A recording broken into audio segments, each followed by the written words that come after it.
기도하고 응답을 받는 확실한 방법 7가지. 기도할 때 이렇게 하지 마세요. 오늘 아침 6시 알람이 울렸습니다. 기도하려고 무릎을 꿇었지만 입에서 나오는 말은 늘 똑같았습니다. 하나님 축복해주세요. 응답해주세요. 도와주세요. 5분도 안 되어 할 말이 없어졌습니다. 스마트폰을 보니 벌써 6시 13분입니다. 에이, 오늘도 이렇게 끝나는구나. 혹시 여러분도 이런 아침이 많으신가요? 간절한 마음은 있는데 기도가 막히는 경험. 하늘이 막힌 것 같고 하나님이 정말 듣고 계신지 의심이 드는 순간. 솔직히 고백하겠습니다. 저도 목사가 되기 전까지는, 아니 목사가 된 후에도 한참 동안 그랬습니다. 신학교에서 기도론을 배웠고 기도의 중요성은 머리로 알고 있었습니다. 하지만 정작 제 기도실에서는 매일 똑같은 말만 반복하고 있었습니다. 2015년 가을이었습니다. 부산의 작은 교회에서 부목사로 섬기던 시절입니다. 새벽 기도회를 인도하면서도 제 기도는 점점 형식적으로 변해갔습니다. 하나님, 오늘도 성도들을 축복하시고 교회를 부흥시켜 주세요. 그런데 어느 날 한 집사님이 저를 찾아오셨습니다. 60대 후반의 김순자 집사님이셨습니다.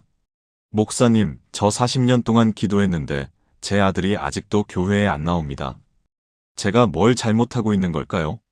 그 질문이 제 가슴을 찔렀습니다. 저도 똑같았기 때문입니다. 열심히 기도하는데 응답이 없는 것 같고 간절히 구하는데 하늘이 침묵하는 것 같았습니다. 그날 밤 저는 제 기도실에서 무너졌습니다. 하나님, 제가 뭘 잘못하고 있습니까? 왜 제 기도는 응답이 없습니까? 그때 성령님께서 제 마음에 한 구절을 떠올리게 하셨습니다. 야고보서 4장 3절입니다. 구하여도 받지 못함은 정욕으로 쓰려고 잘못 구하기 때문이니라. 그 순간 깨달았습니다. 제 기도에 문제가 있었다는 것을요. 그날부터 3개월 동안 저는 기도를 완전히 다시 배웠습니다. 그리고 놀라운 일이 일어났습니다. 기도가 응답되기 시작한 것입니다. 더 정확히 말하면 제가 하나님의 음성을 듣기 시작한 것입니다. 그 후 10년이 지난 지금 저는 확신합니다. 기도 응답은 우연이 아니라 원리가 있습니다. 오늘 제가 나누려는 7가지는 제가 직접 경험하고 목회 현장에서 수백 명의 성도들과 함께 확인한 내용입니다. 이 7가지를 실천하는 순간 여러분의 기도가 달라질 것입니다. 그리고 놀랍게도 하나님의 응답이 들리기 시작할 것입니다. 준비되셨습니까? 그럼 첫 번째부터 시작하겠습니다. 여러분의 기도를 한번 떠올려 보세요. 하나님, 이것 주세요. 저것 이루어 주세요. 이 문제 해결해 주세요. 우리는 기도를 마치 하나님께 드리는 소원 목록처럼 만들어 버립니다. 마치 쇼핑카트에 물건을 담듯이 내가 원하는 것들을 나열합니다. 그러다 기도 시간이 끝나면 예수님의 이름으로 기도합니다. 아멘하고 끝냅니다. 제가 처음 목회를 시작했을 때가 그랬습니다. 기도 제목이 많으면 좋은 기도인 줄 알았습니다. 하지만 그것은 기도가 아니라 요구였습니다. 야고보서 4장 2절에서 3절은 이렇게 말씀하십니다. 너희가 욕심을 내어도 얻지 못하며 시기하며 투기하여도 능히 취하지 못하나니 너희가 구하지 아니함으로 없고 구하여도 받지 못함은 정욕으로 쓰려고 잘못 구하기 때문이니라. 이 말씀은 우리 기도의 동기를 정확히 지적하고 있습니다. 야고보가 이 편지를 쓸 당시 초대교회 성도들은 극심한 박해 가운데 있었습니다. 그들은 생존을 위해 많은 것을 구했습니다. 하지만 야고보는 문제의 핵심을 짚어냅니다. 구하는 것 자체가 문제가 아니라 어떻게 구하느냐가 문제라는 것입니다. 정욕으로 쓰려고라는 표현은 헬라어로 헤도네인데 이것은 자기만족, 자기중심적 욕구를 의미합니다. 하나님은 우리의 필요를 아십니다. 하지만 하나님은 우리가 당신을 자판기처럼 대하는 것을 원치 않으십니다. 하나님이 원하시는 것은 교제입니다. 관계입니다. 대화입니다. 그렇다면 어떻게 기도해야 할까요? 먼저 하나님께 여쭤보는 것입니다. 하나님, 제가 무엇을 구해야 합니까? 하나님, 이 상황에서 하나님의 뜻은 무엇입니까? 이것이 기도의 시작입니다. 내 소원을 말하기 전에 하나님의 마음을 묻는 것입니다. 그리고 성경을 펼치십시오. 하나님의 약속을 찾으십시오. 그 약속의 근거에서 기도하십시오. 예를 들어 질병으로 고통받고 있다면 이렇게 기도하세요. 하나님, 시편 103편 3절에서 주님은 내 모든 병을 고치신다고 약속하셨습니다. 이 약속을 붙잡고 치유를 구합니다. 이것이 바른 기도입니다. 2019년 봄, 이영미라는 52세 집사님이 저를 찾아오셨습니다. 부산 해운대에 사시는 분이었습니다. 목사님, 저 20년 동안 기도했는데 남편이 안 변합니다. 술은 계속 마시고 교회는 안 나오고. 제가 뭘 잘못하고 있는 걸까요? 저는 집사님께 물었습니다. 그동안 어떻게 기도하셨어요? 하나님, 우리 남편 술 끊게 해주세요. 교회 나오게 해주세요. 변화시켜 주세요. 매일 이렇게 기도했습니다. 저는 조심스럽게 말씀드렸습니다. 집사님, 혹시 남편을 위한 기도가 아니라 집사님을 위한 기도를 하신 건 아닐까요? 집사님의 눈이 커졌습니다. 무슨 말씀이세요? 남편이 변해야 집사님이 편해지니까요. 남편이 교회 나와야 집사님 체면이 서니까요. 그 말에 집사님이 울기 시작하셨습니다. 맞아요. 저는 남편이 아니라 제 평안을 구하고 있었어요. 그날부터 집사님의 기도가 바뀌었습니다. 하나님, 남편을 사랑하는 법을 가르쳐 주세요. 남편이 변하든 안 변하든 저를 변화시켜 주세요. 하나님이 남편을 어떻게 보시는지 제게 보여주세요. 놀라운 일이 일어났습니다. 3주 후부터 집사님의 표정이 달라지기 시작했습니다. 한 달 후 집사님이 전화를 하셨습니다. 목사님, 남편이 변했어요.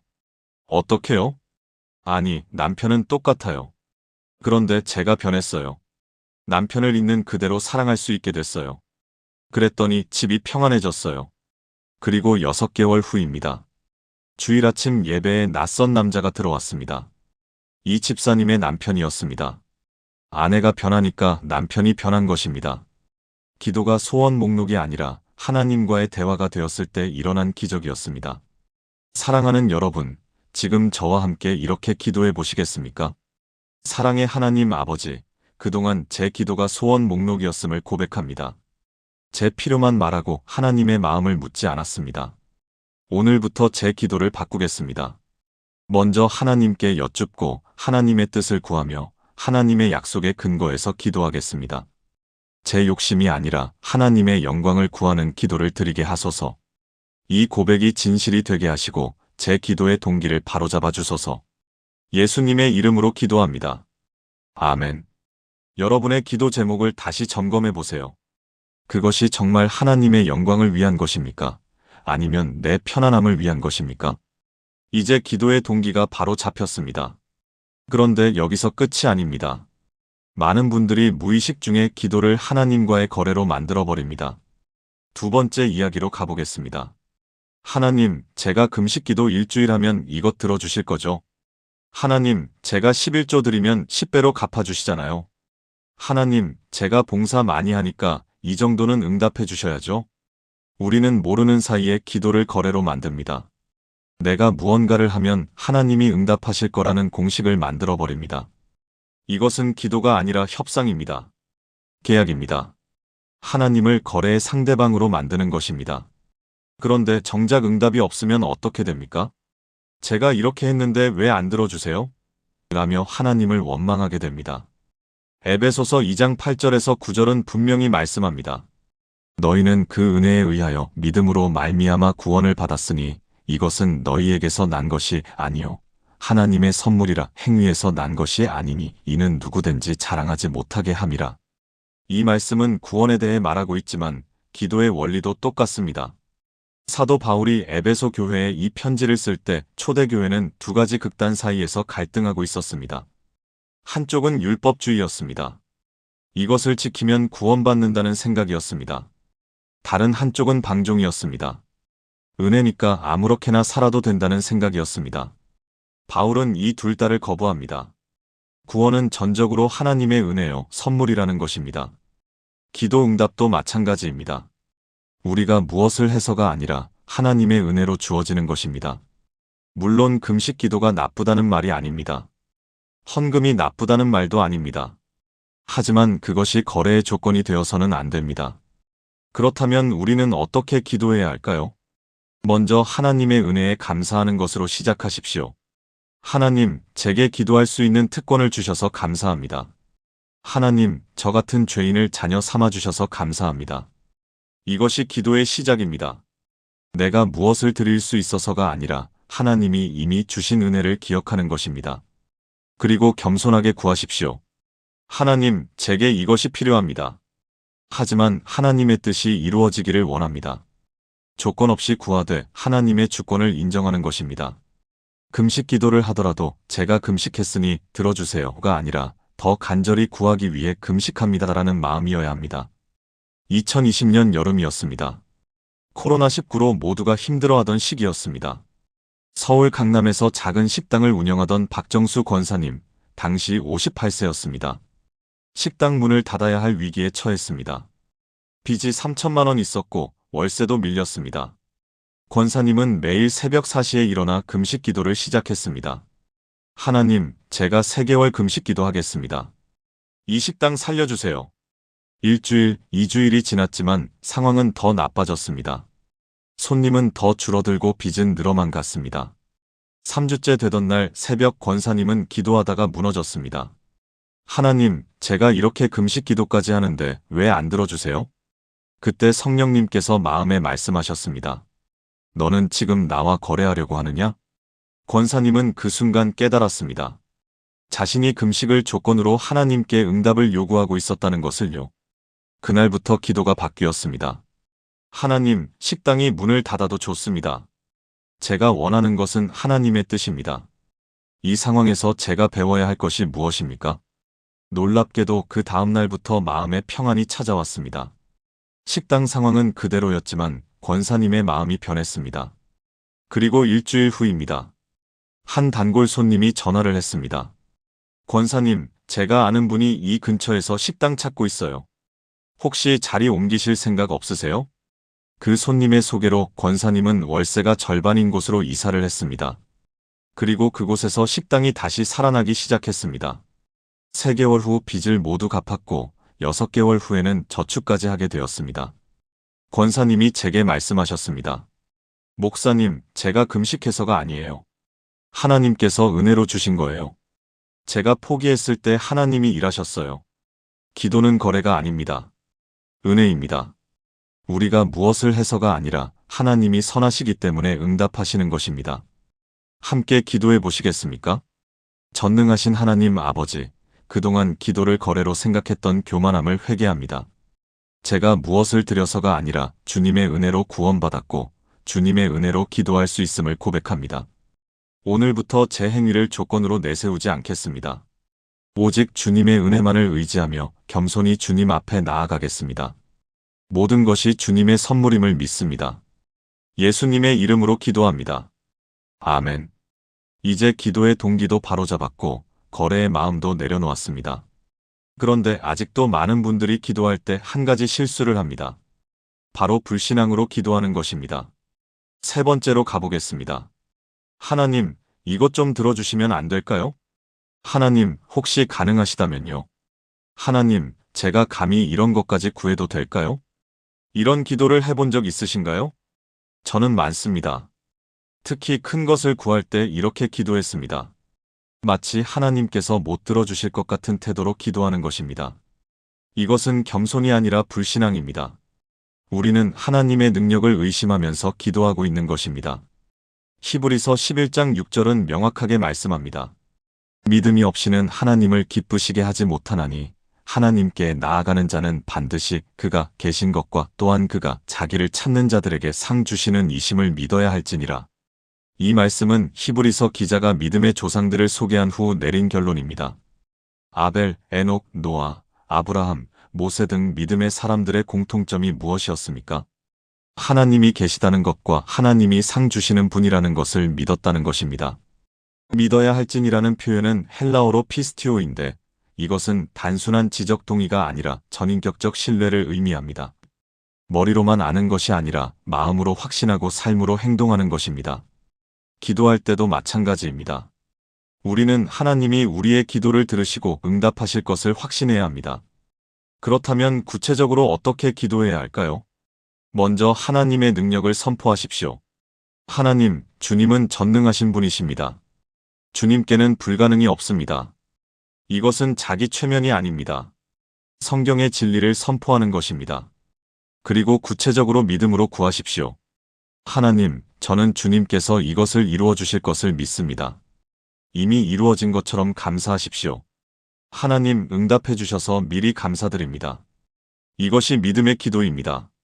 마가복음 11장 24절에서 예수님께서 말씀하셨습니다. 그러므로 내가 너희에게 말하노니 무엇이든지 기도하고 구하는 것은 받은 줄로 믿으라. 그리하면 너희에게 그대로 되리라. 2017년 겨울, 대전에 사시는 김미선 집사님, 당시 46세였습니다. 딸아이가 고등학교 3학년이었는데 대학 입시를 앞두고 있었습니다. 딸의 모의고사 성적은 6등급이었습니다. 담임 선생님은 말씀하셨습니다. 어머니, 현실적으로 전문대학을 알아보세요. 집사님은 그날 밤 무릎을 꿇었습니다.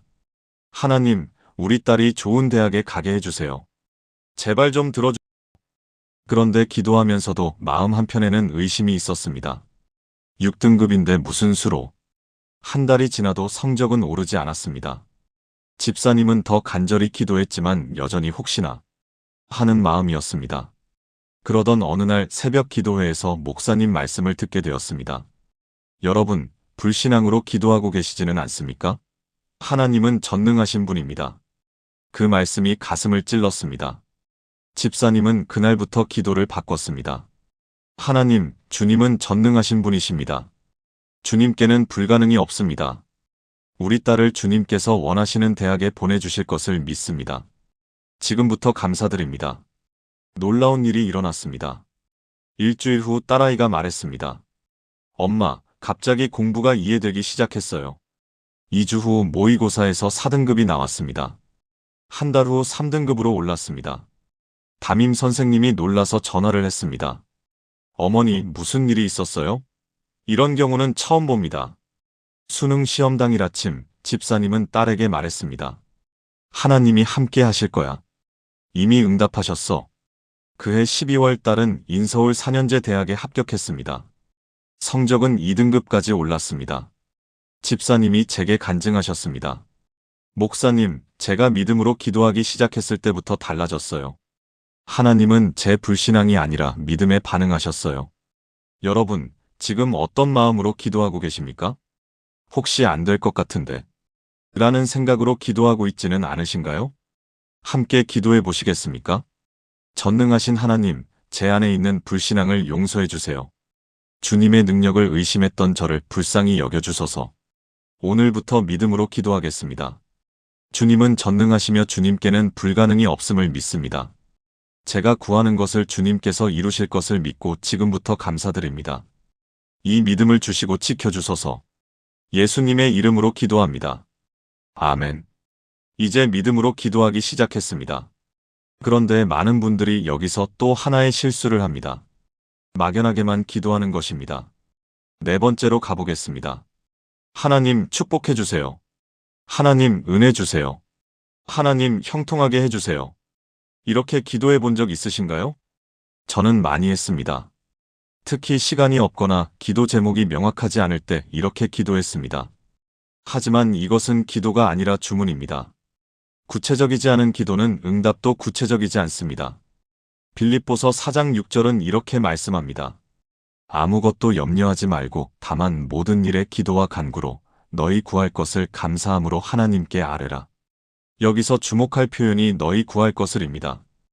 헬라어 원문을 보면 타아이테마타 휘몬인데 이것은 너희의 구체적 요청들을 의미합니다.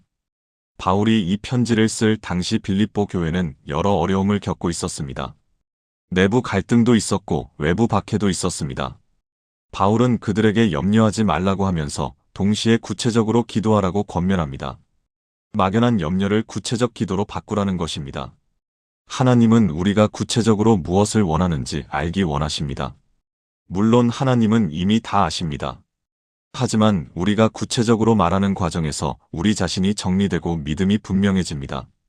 그렇다면 어떻게 구체적으로 기도할까요? 첫째, OWLH로 기도하십시오.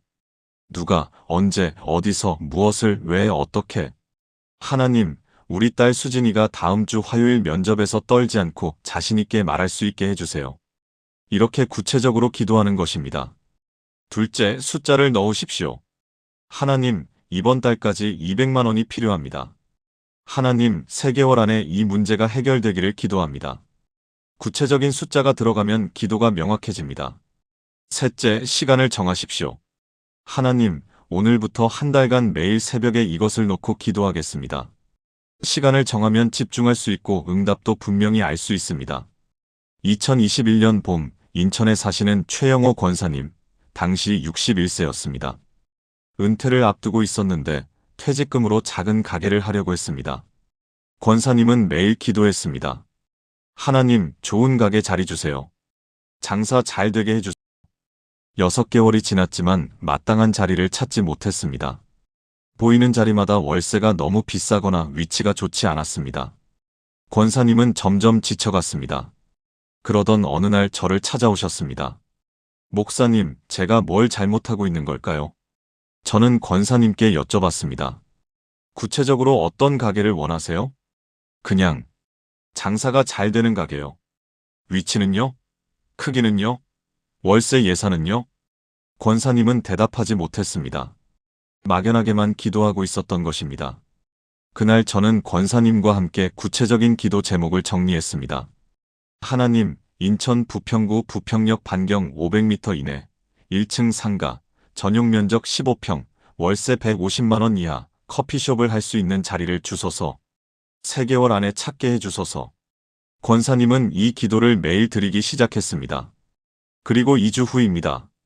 부동산에서 전화가 왔습니다. 권사님, 딱 맞는 자리가 나왔어요. 부평역에서 300m, 1층, 16평, 월세 140만 원입니다. 권사님은 그 자리를 보자마자 확신했습니다. 여기다! 계약을 하고 커피숍을 오픈했습니다. 3개월 후 권사님이 교회에 와서 간증했습니다. 하루 매출이 50만 원씩 나옵니다. 하나님이 구체적으로 응답하셨습니다. 그날 이후 권사님은 모든 기도를 구체적으로 하기 시작했습니다. 그리고 놀랍게도 응답도 구체적으로 오기 시작했습니다. 여러분, 지금 막연하게 기도하고 계시지는 않습니까? 하나님, 이루어주세요가 아니라 하나님, 이것을 이렇게 이루어주세요라고 기도해 보세요. 함께 기도하시겠습니까? 하나님 아버지, 그동안 막연하게 기도했던 저를 용서해 주세요. 오늘부터 구체적으로 기도하겠습니다. 제가 무엇을 원하는지, 언제까지 필요한지, 왜 구하는지 명확하게 여쭙겠습니다. 주님께서 구체적으로 응답하실 것을 믿습니다. 이 일을 통해 주님의 살아계심을 경험하게 하소서. 예수님의 이름으로 기도합니다. 아멘. 이제 구체적으로 기도하기 시작했습니다. 그런데 아무리 구체적으로 기도해도 응답이 안 올 때가 있습니다. 왜 그럴까요? 5번째 이야기로 가보겠습니다. 하나님, 저 같은 죄인이 이런 걸 구해도 됩니까? 하나님, 제가 과거에 이런 죄를 지었는데 들어주실까요? 하나님, 저는 자격이 없는데. 혹시 이렇게 기도해 본 적 있으신가요? 많은 그리스도인들이 과거의 죄책감 때문에 담대히 기도하지 못합니다. 이미 회개했고 용서받았는데도 계속 죄책감에 묶여 있습니다. 이것은 사탄의 가장 교묘한 속임수입니다. 하나님은 이미 용서하셨는데 우리가 스스로를 용서하지 못하는 것입니다. 로마서 8장 1절은 명확하게 선포합니다. 그러므로 이제 그리스도 예수 안에 있는 자에게는 결코 정죄함이 없나니. 결코 정죄함이 없나니라는 표현은 헬라어로 우덴 카타크리마인데 이것은 어떤 정죄도 전혀 없다는 강력한 부정입니다. 바울이 이 편지를 쓸 당시 로마 교회에는 유대인과 이방인 신자들이 함께 있었습니다. 특히 유대인 신자들은 율법 아래 있던 과거의 죄책감으로 고통받고 있었습니다. 바울은 그들에게 선포합니다. 그리스도 안에 있으면 과거의 죄가 완전히 용서되었고 더 이상 정죄받지 않는다고 말입니다. 이것은 죄를 가볍게 여기라는 말이 아닙니다. 이미 십자가에서 완전히 해결되었다는 말입니다. 우리는 죄인이 아니라 의인입니다. 그리스도의 의로 옷 입은 하나님의 자녀입니다. 그렇다면 우리는 어떻게 기도해야 할까요? 먼저 십자가를 바라보십시오. 예수님께서 이미 모든 죄값을 치르셨습니다. 과거의 죄, 현재의 죄, 미래의 죄까지 이미 십자가에서 해결되었습니다. 둘째, 하나님의 음성을 들으십시오. 사탄은 너는 죄인이야 라고 속삭입니다. 하지만 하나님은 너는 내 사랑하는 자녀다라고 말씀하십니다. 누구의 음성을 들을 것입니까? 셋째, 담대하게 나아가십시오. 히브리서 4장 16절은 이렇게 권면합니다. 그러므로 우리는 긍휼하심을 받고 때를 따라 돕는 은혜를 얻기 위하여 은혜의 보좌 앞에 담대히 나아갈 것이니라. 담대히 나아가라고 했습니다. 움츠러들지 말고 숨지 말고 담대히 나아가라는 것입니다.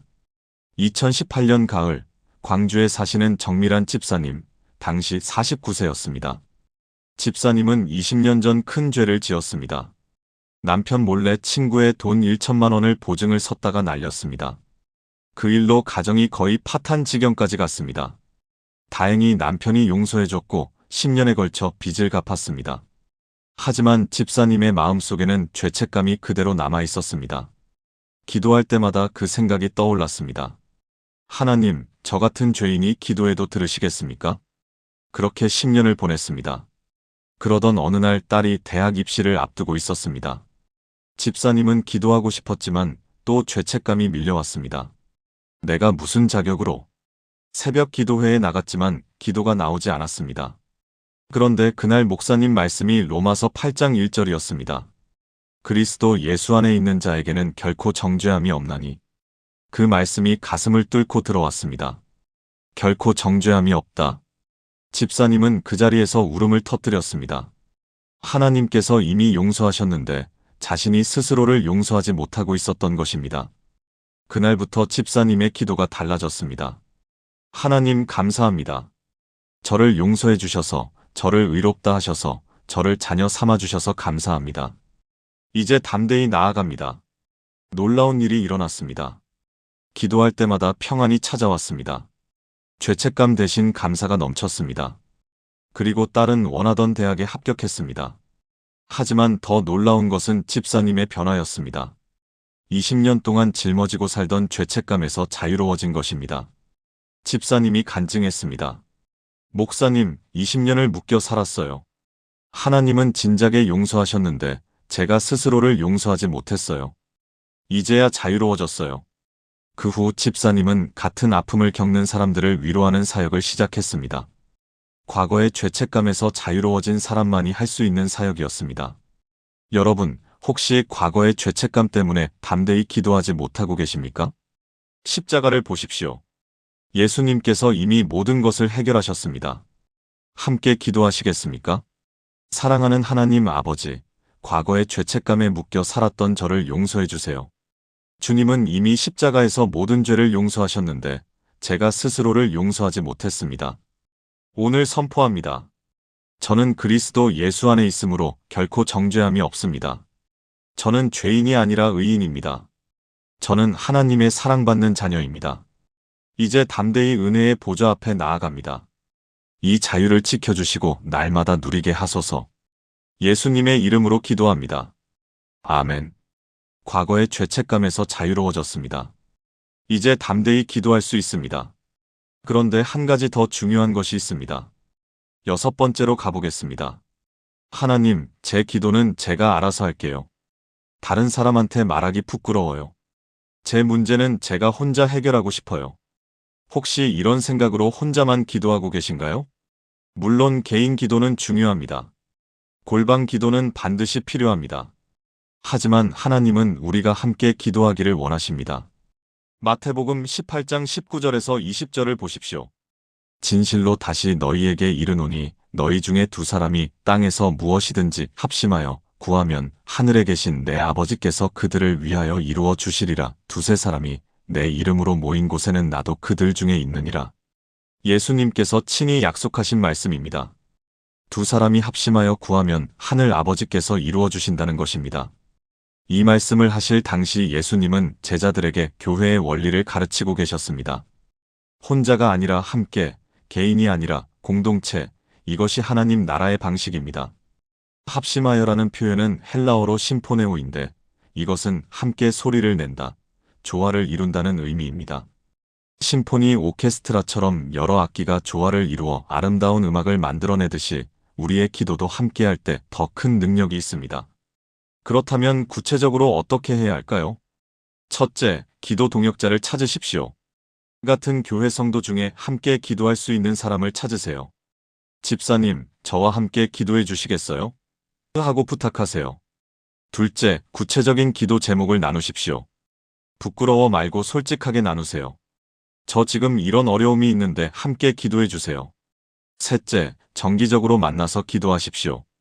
매주 한 번, 혹은 매일 전화로라도 함께 기도하세요. 작은 기도 모임을 만들어 보세요. 넷째, 서로의 응답을 함께 기뻐하십시오. 한 사람의 응답은 모두의 기쁨입니다. 함께 기도하고 함께 감사하세요. 2019년 여름, 대구에 사시는 이순희 권사님, 당시 57세였습니다. 남편이 갑자기 뇌출혈로 쓰러졌습니다. 수술을 했지만 의사는 말했습니다. 다행히 생명은 건졌지만 왼쪽 마비가 남을 것 같습니다. 권사님은 매일 병원 옆 기도실에서 혼자 기도했습니다. 하나님, 우리 남편 고쳐주세요. 한 달이 지났지만 남편 상태는 그대로였습니다. 권사님은 점점 지쳐갔습니다. 혼자 기도하는 것이 너무 힘들었습니다. 그때 교회 구역장이 전화를 했습니다. 권사님, 구역 식구들이 모여서 남편 위해 기도하려고 해요. 괜찮으시죠? 권사님은 처음에는 부끄러웠습니다. 내 문제를 다른 사람들한테까지 알려야 하나? 하지만 너무 힘들어서 허락했습니다. 다음 날 저녁 구역 식구 7명이 병원 기도실에 모였습니다. 한 명씩 돌아가며 권사님 남편을 위해 기도했습니다. 그런데 신기한 일이 일어났습니다. 다른 사람들이 기도할 때 권사님의 마음에 힘이 생기는 것이었습니다. 아, 나 혼자가 아니구나. 그날 이후 구역 식구들은 매일 저녁 7시에 각자 집에서 권사님 남편을 위해 기도하기로 했습니다. 카카오톡 단체방을 만들어 매일 기도 제목을 나누고 응답을 나눴습니다. 일주일 후입니다. 남편의 손가락이 조금씩 움직이기 시작했습니다. 2주 후 팔을 들어 올릴 수 있게 되었습니다. 한 달 후 물리치료를 받으며 걸음마를 시작했습니다. 3개월 후 남편은 퇴원했습니다. 의사가 놀라워했습니다. 이 정도로 회복된 경우는 드뭅니다. 기적입니다. 권사님은 울면서 간증했습니다. 목사님 혼자였으면 못 버텼을 거예요. 함께 기도해준 구역 식구들이 있어서 견딜 수 있었어요. 하나님은 함께 기도할 때 응답하세요. 그 후 그 구역은 교회에서 가장 강한 기도 공동체가 되었습니다. 한 사람의 문제가 모두의 기도 제목이 되었고 한 사람의 응답이 모두의 간증이 되었습니다. 여러분, 혼자 기도하는 것도 좋지만 함께 기도해 보세요. 교회에는 여러분을 위해 기도해 줄 사람들이 있습니다. 부끄러워 말고 기도를 부탁하세요. 함께 기도하시겠습니까? 하나님 아버지, 그동안 혼자만 기도하려고 했던 교만을 회개합니다. 주님은 우리가 함께 기도하기를 원하시는데 저는 혼자 해결하려고 했습니다. 오늘부터 함께 기도하겠습니다. 제 기도 제목을 나누고 다른 사람의 기도 제목도 함께 짊어지겠습니다. 함께 기도할 동역자를 보내주시고 우리를 기도 공동체로 만들어 주소서. 두세 사람이 주님의 이름으로 모인 곳에 주님께서 함께 하신다는 약속을 믿습니다. 예수님의 이름으로 기도합니다. 아멘. 이제 혼자가 아닙니다. 함께 기도하는 공동체가 있습니다. 그런데 마지막으로 가장 중요한 한 가지가 남았습니다. 7번째로 가보겠습니다. 하나님, 이것 좀 해주세요. 그리고 아무것도 하지 않습니다. 기도했으니까 하나님이 알아서 하실 거라고 생각합니다. 하지만 이것은 믿음이 아니라 나태함입니다. 야고보서 2장 17절은 분명히 말씀합니다. 이와 같이 행함이 없는 믿음은 그 자체가 죽은 것이라. 야고보는 이 편지에서 계속해서 믿음과 행함의 관계를 설명합니다. 믿음이 있으면 반드시 행동이 따른다는 것입니다. 행동이 없는 믿음은 진짜 믿음이 아니라는 것입니다. 기도도 마찬가지입니다. 기도했으면 행동해야 합니다. 하나님께 구했으면 내가 할 수 있는 일을 해야 합니다. 야고보가 이 편지를 쓸 당시 초대교회에는 두 가지 극단이 있었습니다. 한쪽은 행위로 구원받는다는 율법주의였고 다른 한쪽은 믿음만 있으면 된다는 방종이었습니다. 야고보는 이 둘을 모두 거부하며 진정한 믿음은 반드시 행동으로 나타난다고 선포합니다. 행함이 없는 믿음은 죽은 것이라는 표현은 매우 강력합니다. 겉으로는 살아있는 것 같지만 실제로는 죽은 것이라는 말입니다.